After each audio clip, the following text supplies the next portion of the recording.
Ой, Соня. Привет, Ян, привет. Господи, Это я. дурочка. Это я тебя напугала. Специально Хэллоуин. Ты заметила, почему я в черном сегодня? Ты, кстати, тоже в черном. Поэтому можно даже, кстати, придумать что-то, может быть, там макияж сделать или... Точно, такого. давай макияж сделаем.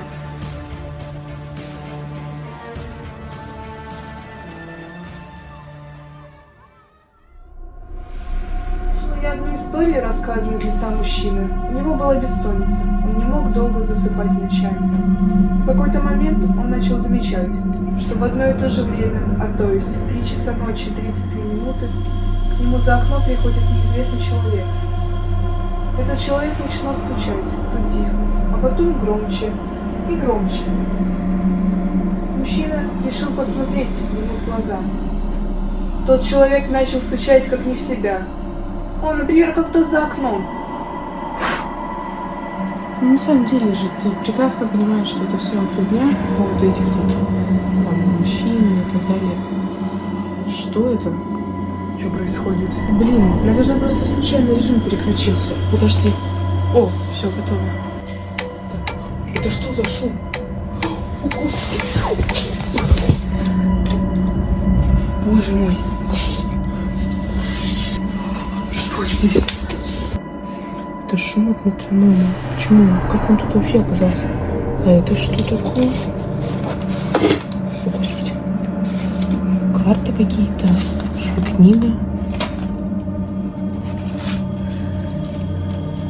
Подожди, а что за книга-то? Почему она на английском языке? Ну, вещи, конечно, странные, непонятно, как они здесь оказались. Они вообще не связаны. Я думаю, что это просто мама. Она прекрасно знала о том, что мы Хэллоуин да. отмечаем. Давай в карты сыграем. Так, 6, голуби.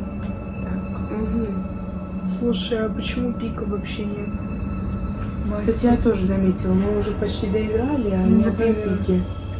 Какая-то колода странная. Слушай, и книга это тоже. К чему это вообще все? Пики. Подожди, да я почти... Пики выпали с этой страницы. Рекомендательное письмо? Что это значит? Ну-ка.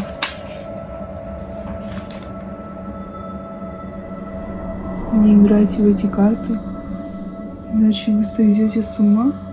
Так, все, хватит. В любом случае, я уверена, что это какое-то совпадение. И мама решила просто нас чуть-чуть напугать.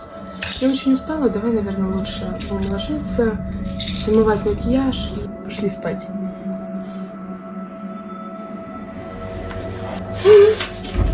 Соня, Соня, ты где? Что это?